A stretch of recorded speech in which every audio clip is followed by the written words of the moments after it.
Sua história com o Flamengo em 2 linhas. Acho que esse é... Posso dizer realização de um sonho. Pode ser 3, né? Realização de um sonho. Pronto, 4. Realização de um sonho. Porque muita gente, assim... Eu falei algum tempo atrás, assim... quando eu era muito moleque, assim... No interior de São Paulo, interior de São Paulo, Itapetininga. Itapetininga. Eu tinha lá no meu guarda-roupa, né? Já começa a entregar aí a idade, né? Eu abri o guarda-roupa assim, no fundo do meu guarda-roupa tinha o pôster do Flamengo campeão do mundo, com Zico, tudo 81, né? Então, tinha isso já um pouco na minha essência ali de ter esse gosto, né? E depois disso aqui, quando eu dirigi o Flamengo, realmente assim, a cada ano foi uma experiência, mais do que uma experiência profissional, posso dizer que foi uma experiência de vida, né? Acho que cada momento era um momento especial, que isso aí vai ficar para sempre na minha vida. A sua primeira lembrança de Flamengo, então, era aquele Flamengo campeão do mundo no futebol? Sem dúvida. Foi aquilo que marcou inicialmente? Foi aquilo. Que sorte. Aquilo lá. Foi aquilo lá que me marcou, assim, que eu lembro de ter acompanhado, né? Tinha ali... Eu sou de 71, então eu era bem novinho ainda nessa época aí, mas foi o que me deu, assim, realmente essa visão da grandiosidade que é o Flamengo, né? E a minha opção de vir para o Flamengo foi realmente poder fazer parte, né, dessa história, foi um desafio e foi meio assim, vamos ver se eu realmente sirvo para coisa ou não. Tava meio que um pouco nessa dúvida, né? Tava foi meu primeiro NBB no ano anterior em Joinville, em 2011, que a gente foi bem e aí você depois... ganhou títulos com o Joinville também. Joinville Joinville foi o estadual. Eles têm lá também uma competição que é os Jogos Abertos lá, que é importante para eles também. É uma competição mais a nível de estado. Sim. E aí foi o NBB que a gente pegou uma época ali que estava acabando um trabalho grande do Bial, que o Bial fez lá em Joinville, com um grande apoio, e acabou perdendo alguns patrocinadores, a equipe ficou bem modesta. E eu estava só com a seleção brasileira, estava como assistente na seleção brasileira e dirigindo algumas categorias de base também do Brasil. E aí o Rubem Manhano, que eu era o assistente dele, ele falou, cara, você precisa pegar um time e voltar a dirigir aí no Nacional, tal, o NBB. Aí eu tive essa proposta do Joinville e falei, então vamos lá. Porque eu achava que era importante também, o Rubem achava que era importante. Ele já estava um pouco me preparando assim para depois poder, quando ele saísse, eu pudesse entrar numa ideia que ele tinha. E ele falou, você precisa voltar a dirigir.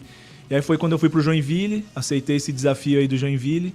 E aí logo depois veio o Flamengo, eu falei, não, isso aí é irrecusável, isso aí não tem como não ir. E esses caras foram seus mestres? Cara, eu tive assim, na minha carreira, é engraçado porque assim, na minha carreira eu não tive assim... Eu só trabalhei como assistente de bons treinadores, né? Primeiro na seleção brasileira, quando eu fui em 2004, fui chamado pelo Lula, que era o atual treinador. Aí depois eu saiu o Lula, entrou o Monte Monsalve, que é um espanhol, que eu fiquei de assistente dele também. E aí depois que veio o Rubem Manhano, que aí fiquei com o Rubem campeão olímpico, um cara que me ensinou, acho que mais do que só basquete, me ensinou muita coisa também do dia a dia, de gestão, de grupo e tudo mais. E acho que sou muito grato por esses treinadores, né? Com que eu pude conviver.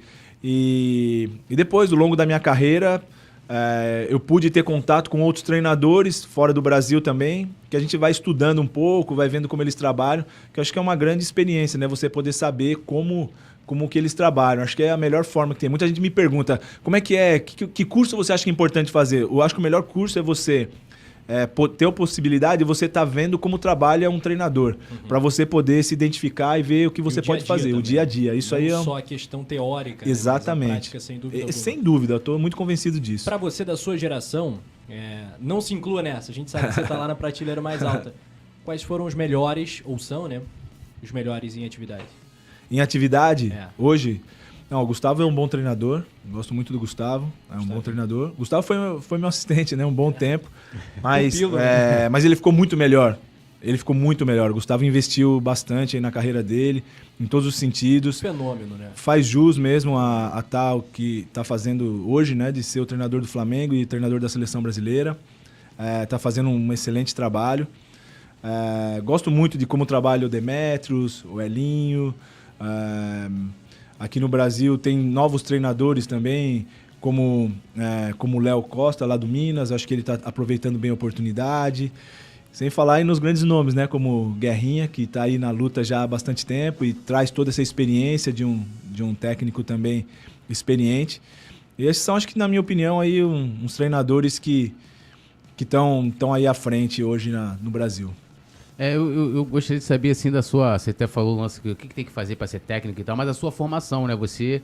eu lembro que uma vez, você se pingou no Twitter, fotos suas estudando, né, vendo outros jogos e acompanhando, e sempre o pessoal elogiando muito, né, o fato de você sempre estar ali querendo aprender. Queria saber como é que foi sua formação, o que você estudou na sua vida, né? Bom, eu fiz educação física na USP, né, acho que isso me ajudou muito. A minha formação ela foi uma formação onde eu fiz o curso de licenciatura, mas naquela época ela não era dividido, bacharel e licenciatura, né? Então eu fiz o curso que eles chamam de licenciatura plena, e a minha faculdade é uma faculdade que eu praticamente vivi na universidade, né? Eu entrava às 7h30 da manhã, saía às 5h30 da tarde.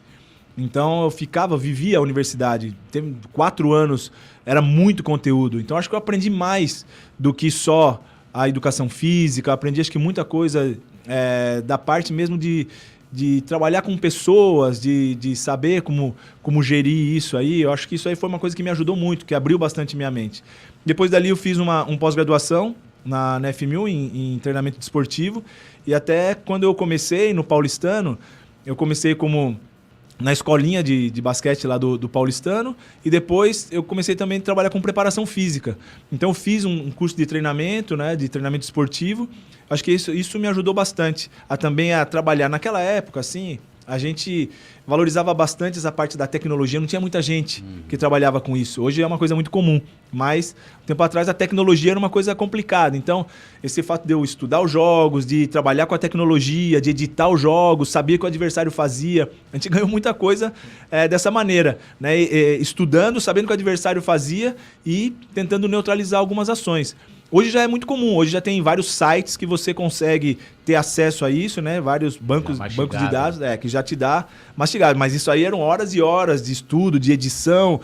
Aquela época era até, nem sei se tem muita gente que usa, mas aquelas fitas cassete que você colocava, e aí de videocassete, né? Que você tinha que codificar para botar no computador.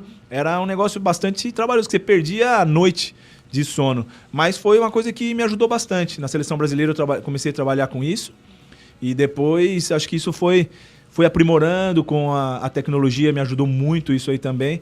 E aí eu tive mais o conhecimento do jogo, né? Então, mais assim, como trabalhar e entender bem o jogo.